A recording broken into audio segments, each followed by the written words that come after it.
Neste documentário, comentaremos a história da liderança indígena com Glauber Tirió, que é estudante de Direito da Universidade Estadual do Amapá, assessor político e ativista dos direitos dos povos indígenas Tirió, da Reserva Indígena do Tumucumaque.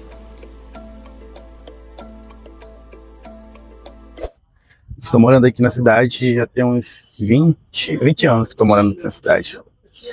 E a minha infância na aldeia foi uma infância, na verdade, digamos, sem perspectiva, mas de uma forma que lá dentro eu ainda não conseguia perceber isso. Eu posso dizer que antes de vir para cá, meus pais falaram assim: ah, tu vai estudar para a cidade, não sabia nem que era estudar. Olha, eu comecei a aprender a falar português aqui na cidade mesmo, quando na verdade, meus pais decidiram, né, que a gente fosse estudar aqui em Macapá. No ano de 2005, eles trouxeram a gente para cá, para a cidade, e a gente não sabia falar português. Quem sabia falar português de fato era meu pai, só ele que sabia. E quando a gente chegou aqui, eu fui jogado na escola mesmo, jogado entre aspas, mas posto lá. Eu não sabia realmente falar, eu não lembro o que foi me falado naquele dia, não lembro, não entendia mesmo de fato, não falava. Mas mesmo assim, ele incentivou a gente a ir para a escola, aqui na cidade já. E a gente foi aprendendo. Eu comecei de fato a falar português aos 11 anos, tá? Com 10 anos, 2005, da linguagem. Primeiro que eu trato lá em casa era falar português somente na escola e falar a língua dentro da casa, aqui em Macapá mesmo. Foi o trato que meu pai fez com a gente para não perder a linguagem. E eu até hoje falo com meus pais na linguagem mesmo, pelo telefone ou não, mas é só a língua. Com meus pais é só a língua, independentemente seja fora da escola ou não, mas é só a língua. Inclusive, nessa ligação, eles conversam na própria língua Tirió. Oh, Atena, ainda cara o cara aí, tá muito jovem.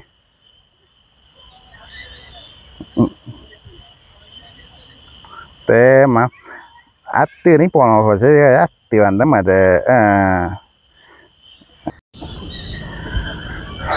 o papel do homem, na verdade, é cuidar da família, né? Cuidar da família. Então, desde pequeno, a criança ali, o menino, né, é preparado para caçar, para pescar, sempre incentivando a pescar, nunca fica, digamos, solto.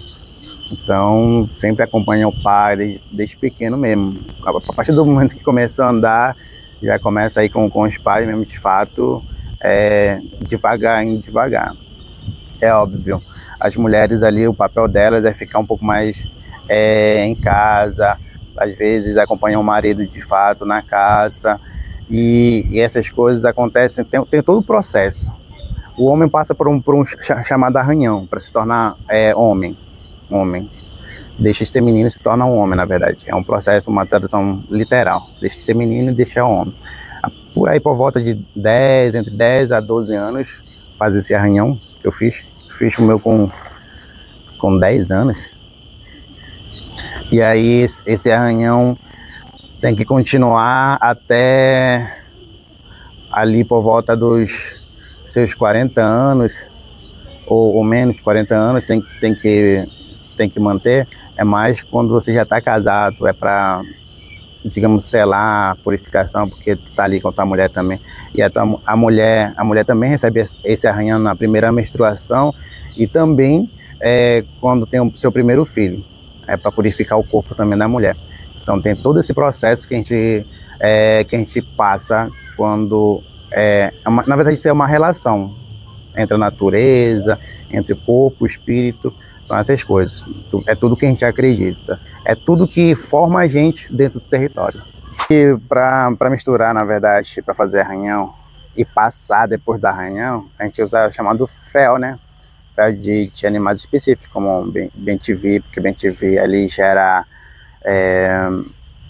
falam que a gente fica leve, igual bem-te-vi. Também... beija-flor é muito leve, então pra gente se sentir leve, porque precisa ficar leve? Para, digamos, para apanhar açaí, precisa ser leve para apanhar açaí, para não quebrar. Tudo tudo tem uma lógica por trás disso, na verdade. E aí tem o fel, o bilho, na verdade, do tatu canastra, que é o mais esperado para a pessoa ficar forte. Mas isso daí tem todo o processo, porque não pode comer a própria carne do tatu canastra, não pode comer, e não pode comer outro tipo de animal enquanto está fazendo, que seja carne vermelha, só pode comer peixe. Então tem toda uma técnica para você ficar forte, e já é forte. Você é forte, você é leve, você consegue correr bem, você consegue caçar bem, ir longe, não ficar cansado fácil. São essas técnicas que a gente usa quando vai se tornar de menino para homem, né? Então é uma tradução literal de menino para homem. Mesmo que a idade não seja, digamos, constitucional, mas para nós já é uma idade suficiente. E agora as meninas, né? As meninas ali têm um processo um pouco mais diferenciado, porque é mais visual e mais, digamos, corporal, né? Que é a partir da sua primeira menstruação, a menina começa a fazer o primeiro arranhão dela. Por quê? É necessário purificar. Esse arranhão é chamado de purificação também, mas para as meninas é totalmente só purificação. Por quê? A primeira menstruação não é visto como sujeira, mas é uma preparação para a mulher receber já um filho. Então tem digamos ali, uma linha tênue e também muito perigosa, né? Porque a mulher já está preparada para receber um filho. E se torna um pouco uma atividade de toda a comunidade, proteger aquela mulher. Porque a mulher, apesar de que a nossa cultura é machista, mas ela tem que ser cuidada porque é ela que gera o filho.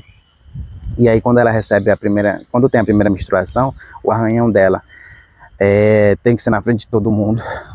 Na frente de todo mundo, ó, tá fazendo o primeiro arranhão.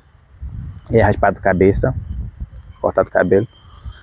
E faz uma transição de uma casa que é construída para ela, uma casa pequena, para ela fazer ali mesmo as suas necessidades.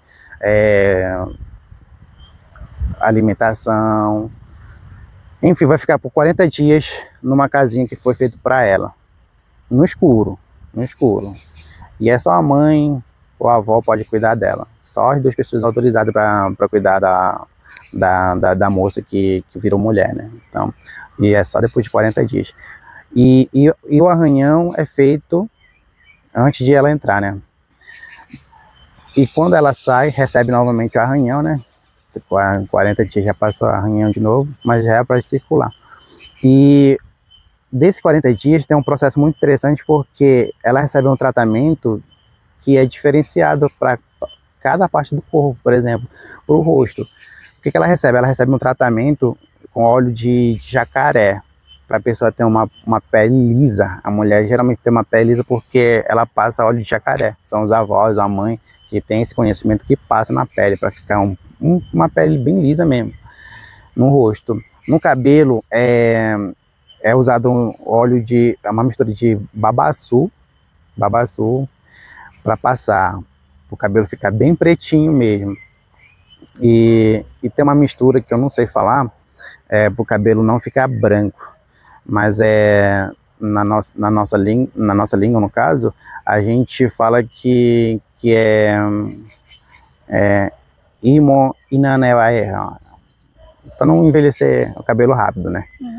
Então é como se falasse para não comer ovo cru.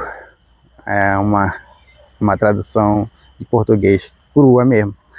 A floresta, na verdade, quando se fala floresta, a gente entende de duas maneiras, já entrando para a parte da linguagem também.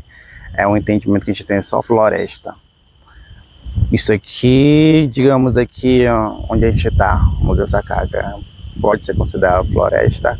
Pode, dependendo do contexto que a gente tem na nossa linguagem, que a gente fala de Itu. Itu é um lugarzinho pequeno. Ituran, como se fosse algo grande.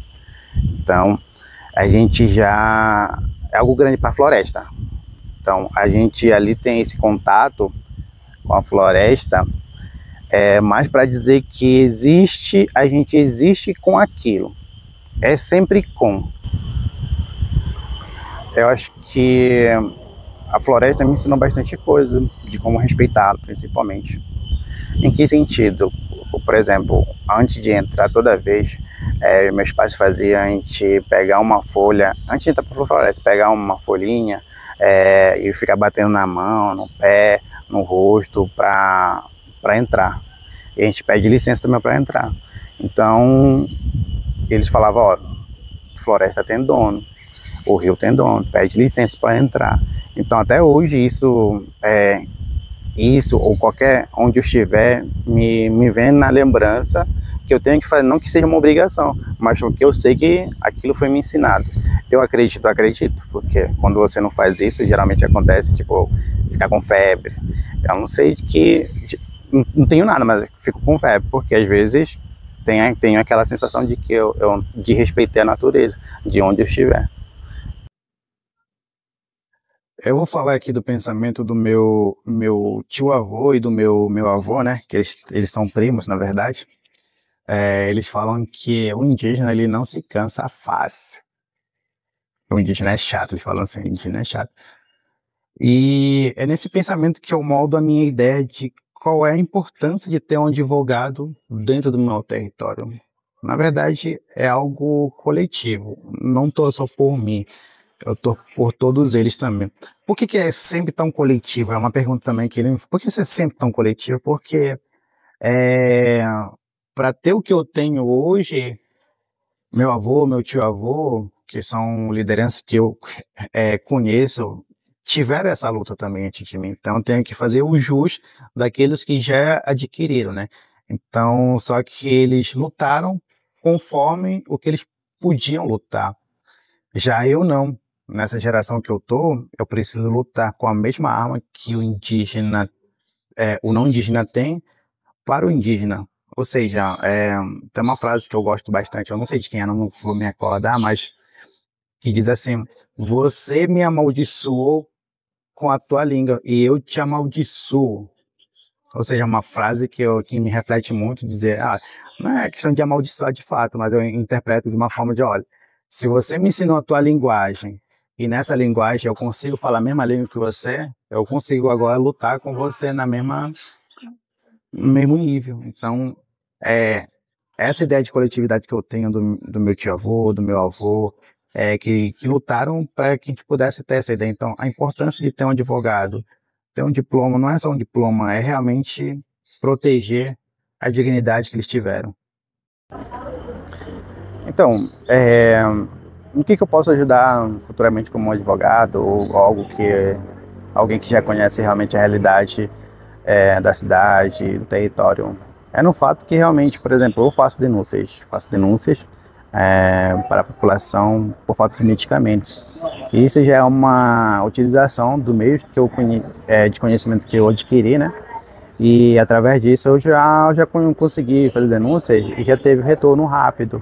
Mas precisa melhorar essa fiscalização, precisa ter, digamos, fiscalização efetiva das políticas públicas dentro do território. E não somente na saúde, mas também na educação. A educação ficou parado 14 anos sem professor lá dentro do território. Então, eu acho isso muito absurdo, porque na época eu não ligava, mas hoje realmente me importa muito, porque através da educação a gente consegue mudar muita coisa, e é a educação que importa. E para mim muito mais hoje do que antigamente, porque hoje foi através da educação que eu tenho esse conhecimento, e é através da educação que eu vou conseguir, digamos, fiscalizar as políticas efetivas para a comunidade que eu vim, comunidade que eu pertenço.